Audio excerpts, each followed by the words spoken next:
Narcissism. We live in the age of the narcissistic personality type. Even if we are not narcissists ourselves, we are all affected by the narcissism of others. As one of the world's leading and most acclaimed pioneers in the study of narcissism, I can tell you that the term is widely misapplied in popular culture. Yes, I'm joking, but the misapplied part is not a joke. In recent years, people have conflated the term narcissist with extreme sociopathy, psychopathy, which would characterize only the most pathological side of the full blown malignant narcissistic personality disorder, someone like Donald Trump, which helps the conflators to remain blissfully unaware of their own narcissism. This is something that's been driving me crazy because narcissism is a very useful psychological term, but not when it's turned into meaning you're like a red hot villain or something like that. You can be a good person and be a narcissist. You can be a healthy person and be somewhat narcissistic. It's on a spectrum. Although I've been influenced by Ken Wilber and others to think of the baby boomers as the most narcissistic generation of all time, my generation, research indicates that narcissism has only increased in subsequent generations. See the book The Narcissism Epidemic, a book that is a real eye opener on the subject. Studies show that America leads the world in narcissism. Our emphasis on self esteem and education has resulted, among many other forces, in kids who feel better and better about abilities that have gotten worse and worse. For example, a recent study found that 39% of American 8th graders were confident in their math skills as compared to only 6% of Korean 8th graders. However, when actual math skills were tested, the Korean 8th graders smoked the Americans. The celebrity parade is such a prominent feature of our culture, like this happens to be the time of like Taylor Swift and Travis Kelce being like America's homecoming king and queen. For example, we just had the Super Bowl where that was going on. Um, it's so prominent that it's hard. Many people don't even notice it as a thing in itself. They just take it for granted. When asked whether they would rather become famous, smarter, stronger, or more beautiful, 42% of black teens said famous, as did 21% of white teens. And that's from the book The Narcissism Epidemic. Narcissism has consequences. As the narcissism epidemic points out, a recent psychiatric study found that the biggest consequences of narcissism, especially when other psychiatric symptoms were held constant, was suffering by people close to them, close to the narcissist, in other words. Depending on the position of the card and your circumstances, the narcissism you are dealing with may be mostly in the other or others rather than in yourself, but do not be too quick to think that there's no narcissism in you. And if that were the case, I would certainly recommend reading a field guide to narcissism. It's one of many links within the card that gives you some tips from on how to deal with narcissists around you. As a recovering subclinical narcissist myself, I've never had narcissistic personality disorder. I'm not a malignant narcissist. I'm not narcissistic about my looks, but have other forms of self importance. I don't expect to eliminate my narcissism anytime soon, but I don't want it to rule me either. My approach is to be mindful of my narcissism, watch its ebb and flow, rein it in when I notice showing off or the desire for attention are undermining my interpersonal communication or intrapsychic balance. In the past, I've often used my narcissism as and I'm even doing it right now, so it's not just in the past, as an example to model shadow integration. When I communicate with others, I simply self monitor my motivation to show off, which is more or less almost always there. If I find myself on a tangent where showing off predominates over my filter of keeping to what is useful or of entertainment value to others, I gently pull myself back to what will be more beneficial to them. Showing off and getting attention are almost always major motivational factors for me. but I use those to energize a socially useful drive to communicate creative content, like this card. I don't have unrealistic goals of trying to permanently conquer my narcissism, nor do I shy away from noticing it. I work with it to energize beneficial action and work to restrain it from harmful manifestations. Unfortunately, because so many people are now conflating narcissist with sociopath, I've had a few people use my disclosure of my narcissism um, as ammo, hurling accusations that I'm a self confessed narcissist, etc. Meanwhile, these few accusers have all turned out to be in a state of gross ignorance of their own self righteous narcissism. When narcissism is in the ascendant, we feel entitled and self important, and our needs and wants seem far more significant than those of others. Sometimes feeling pumped up in ourselves can produce a drug like high, but other times it will mobilize forces in ourselves, in others, and in the cosmos that will puncture our inflated self. Narcissism can undermine the possibility of intimate union with others. As our gaze is mesmerized by the magic mirror of self regard, we lose engagement with what life offers us. A hidden evolutionary side to narcissism has been lacking in all the descriptions of it that I have encountered. And this came up in one particular moment when a voice I heard in my head said, "What is the evolutionary value of narcissism?" And here's what I think it is. Narcissism also wants to explode the barriers that obstruct powerful communication of the self with others and to vividly enter their welcoming perceptual field. A perfect narcissistic fantasy, for example, would be to emulate Jimi Hendrix playing searing guitar chords to a stadium full of mesmerized, electrified fans. What we call narcissism may actually be the pathologized form of an evolutionary drive toward more powerful communication of the self, toward new telepathies and things like that. Those with a greater latent capacity for such communication may experience alienation and an insatiable urge for greater recognition from others. Paradoxically, the evolutionary urge for more powerful communication pathologizes into an urge for attention seeking expression that leaves the narcissist more cut off from true intimacy with others. Narcissism is complex, and there are no universally accepted definitions, and the best informed about narcissism debate on many of its aspects. I recommend, it's linked in the card, the Wikipedia article on narcissism, which is an excellent survey. Don't cringe from your narcissism, but don't let it rule you either. The positive aspect is that this is maybe a propitious time to work on transforming your relationship to narcissism. Defining narcissism. The following is from an article I wrote in 1991. It's published in Holistic Education Review. It's called Crossing the Great Stream, Education and the Evolving Self, where I attempted a working definition of narcissism. By no means is it supposed to be definitive. Narcissism is a complex phenomenon, elusive of reductive explanation. Surveying some of the work on the subject, one finds a wise avoidance of conclusive definitions. Narcissism cannot be understood in purely clinical terms. Clinical reports on human personalities are simply, as my former writing mentor at NYU, and my advisor there and teacher, E.L. Doctorow, one of America's great novelists, one of his most memorable phrases was that he called stuff like the psychiatric labels, like we find in the DSM-4, the industrialized form of storytelling. So much insight packed into that one phrase. So what follows is not meant to be a conclusive description, but merely my version, with some help from others, of the story of Narcissus.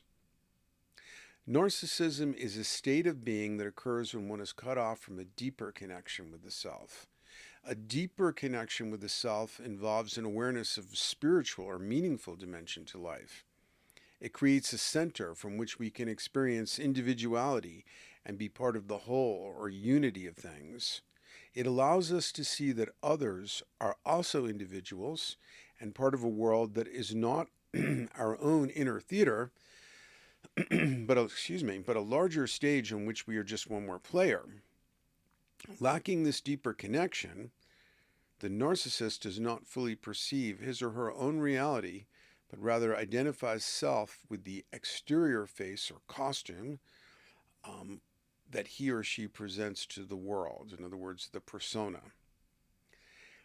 And so we see this, for example, in some extreme narcissists will actually refer to themselves in the third person. Madonna does that, but the person who does it the most is Donald Trump. Will be like, they don't like Trump, and Trump this. They've built up such a persona that they can't even say that they have to refer to it as a third person. The narcissist lives in the magical, omnipotent universe of the infant, where the world is an audience to or set of servants to his or her starring performance. In the place of true relatedness, the narcissist craves the recognition and admiration of others. Although the narcissist desperately seeks the attention of others, he or she lacks any real empathy or understanding of their complexity. And here I'm talking about in full-blown narcissism, like we have in narcissistic personality disorder. Because I'm a narcissist, but I don't lack empathy. Maybe I should have more of it. We could all use more. But at this phase of my life, at least, I think I'm in a somewhat healthier part of the spectrum. So I have like a resilient self-esteem and things like that. Are there elements of grandiosity here and there? Sure. But I'm self-aware of it, and I don't act out harmful things, as far as I can tell. Always have to watch yourself from my narcissism. I'm not doing cruel things to others based on my narcissism. On the deepest level, the narcissist may not be convinced that others exist autonomously. The narcissist may have a hostile, though research has shown they do have sufficient theory of mind and cognitive empathy, like they are able, if asked, can put themselves, predict, like, the feelings of others, but in real time experience, they're so focused on themselves and on their feeling entitled to a spotlight that they can be quite cruel to others and exploitative. The narcissist may have a hostile, exploitative attitude toward a world that frustrates with its unresponsiveness to his or her feelings of omnipotence. And I'm going out of my way to say his or her, even though it's bad English, because some people will think it's an exclusively male thing, and there's huge amounts of female narcissism. Check out the many female pop stars, and there seem to be more female pop stars right now than male ones, in the younger range at least. Particularly, the narcissist feels deep envy and resentment toward those who have things that the narcissist desires, or those who simply have a meaningful life. Alternatively, the narcissist may seek a blissful, mystical reunion with the world, like trying to return to the womb, through drugs, psychedelic experiences, or an idealized fantasy love object. The narcissist's feelings tend to be undifferentiated, typically alternating between a state of global rage and a depotentiated state of lethargy.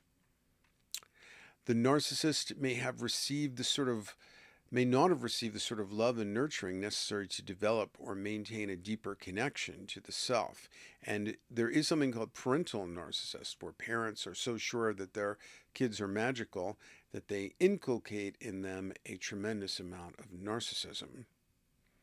And we've all seen parents like this whose kid, can never be the one at fault in this kind of thing. And that's a very bad form of upbringing. The prevalence of disintegrated families with immature and distracted parents, and this is why I was immersed in teaching. Again, this is what I wrote in 1991 for Holistic Education Review. later periodical later called Encounter. Um, Often quite so immature and distracted parents, often quite narcissistic themselves, and the whole culture of narcissism contribute to this problem. On the deepest level, our culture lacks meaningful experiences that suggest the larger dimensions of life to the psyche. Instead, our culture abounds in fantasies of rage and omnipotence and is preoccupied with surfaces and appearance. So that's the end of that excerpt.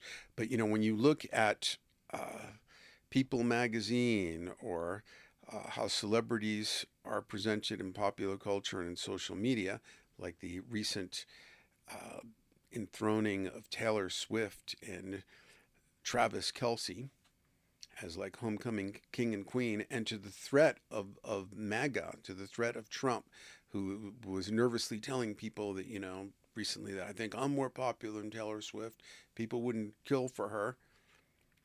And then of the MAGA conspiracy theories about the recent Super Bowl that Travis Kelce would that they thought it was all a big Biden psyops, and that Travis Kelce was going to propose to Taylor Swift during the halftime of the game, and this kind of thing. And then both of them come out to endorse Biden. That didn't happen, of course. Like most conspiracy predictions, it's a dramatic failure. But what it shows you is that toxic, pathological high school popularity games, status seeking and extremely narcissistic, um, are are also what you find just as rampant in the supposedly adult culture. So that adolescents in every culture would look to exemplary adult role models, usually of their own gender. Initiation is almost always between members of the same gender. So girls would look for, accomplished older women, and boys the same with men. But instead, what they find are a bunch of celebrities who are ungracefully aging super narcissistic adolescents themselves.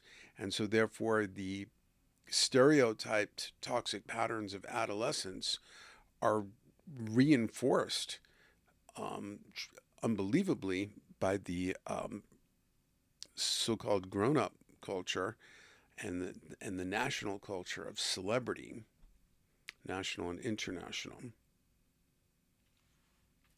In my essay / YouTube on Burning Man called Incendiary Person in the Desert Carnival Realm, I described some of my struggles with narcissism. The many layered process of my working on my narcissism, self importance, has been going on for decades and may continue for many more years, or at least until I become head of a world government federation, after which I might just be too busy. Meanwhile, the work continues. In the most recent phase, I've become more aware of the metabolism of narcissism, and specifically what happens when my narcissism isn't merely a subtle overlay, but turns into a process of actually playing out grandiose fantasies in my mind. When that happens, my energy body becomes inflamed and burns with an orangey red fire, a fire that is synergistic with the inflamed hypercaloric fire of high glycemic carbs, coffee, and alcohol. What shifted was an increased mindfulness of the metabolic aspect of this and a new awareness of what a massive energy drain it is. These wasteful fires intensified to gasoline rubbish blazes when I was inflamed by grandiosity and or inferior nourishment. So you can get these sugar rushes, at least I can, from grandiose fantasies about success or something. But it's kind of like just smoking crack in your basement. It doesn't actually do very much for you, and it's kind of a pretty toxic pattern. When narcissistic fantasies did come up, this is when I was in Burning Man, and my first Burning Man in 2008, I found myself quickly repulsed by them and aware of their unacceptable cost. For example, I was biking down an avenue in Black Rock City, cool visual details and intriguing artwork everywhere, when a narcissistic fantasy began to play out for a couple of minutes. I stopped myself and realized that during the blocks I had traveled while the fantasy played out, I hadn't noticed any artwork. I was captivated by the inferior reality tunnel of my narcissistic fantasy that deprived me of awareness of the much more interesting content in the outer world. And so there's something called, that's the end of the excerpt from Incendiary Person. The psychologists talk about narcissistic supply. Narcissists crave admiration. I mean, nobody seems more desperately a desperate, hungry ghost for narcissistic supply than Donald Trump, of course. But it very much relates to the getting high on your own supply phrase that was originally meant literally you know, uh, for drug dealers. They get high on their own supply, but a narcissist can get high on their own narcissistic supply, where they are inventing accolades for themselves and seeing themselves in this grandiose way. And when you're high on that, you make very inaccurate assessments of what's going on in reality and with other people. Later in the essay, in the Burning Man article, I reacted to many of the narcissists I encountered at Burning Man and how I tried to use their narcissism to motivate more awareness of my own. Nowadays, when I find myself intensely irritated by another narcissist, I try to use the energy of the irritation to increase my vigilance about my own narcissism. Yet another example of my cutting-edge work as a leading pioneer in self-importance and narcissistic research. Consider this an auspicious time to study your own narcissistic aspects and those of others close to you and in the collective. So there's some footnotes here. Some of the most powerful spheres of influence and power in our culture are ruled by narcissism and narcissists. The cult of celebrity, the corporate world, etc. Someone once said of Larry Ellison, the baby boomer CEO of Oracle, the difference between Larry Ellison and God is that God doesn't think he's Larry Ellison. But narcissism goes back to any era. There was one of the famous movie moguls what was overheard at a party talking to a young starlet, just going on and on about his greatness and accomplishments, and she couldn't get a word in edgewise. And finally, he took a breath and said, "Okay, well, enough about me. What do you think about me?" That's narcissism. In some cases, narcissism merges with psychopathy, at least as a behavioral resemblance, like in narcissistic personality disorder, which would characterize Steve Jobs, for example, and then in its most pathological, Donald Trump. And then what I call situational psychopathy, and there you could see my YouTube or article called Foxes and Reptiles, Psychopathy and the Financial Meltdown of 2008 to 9. Ken Wilber has written a novel of ideas about narcissism in the baby boomer generation called Boomeritis. Although aware of his own narcissism, Wilber often seemed to succumb to it. This is especially in the past. His prolonged illness has probably been a humbling thing, but even during some of the phases of this illness, he would post blogs where he'd say, like, people said I was the greatest patient they had ever met, and and so on. It was just stunning that somebody so brilliant could lack awareness of their own narcissism, even when they write about narcissism. And an example of his not being aware of his own narcissism is his horribly ill-advised experiment with style in this novel. If you can get through that, however, the book is filled with crucial insights. It's probably more relevant to baby boomers, I guess. You at least owe it to yourself to read this excellent review of Boomeritis, and I give a link to Enlightenment magazine. Read a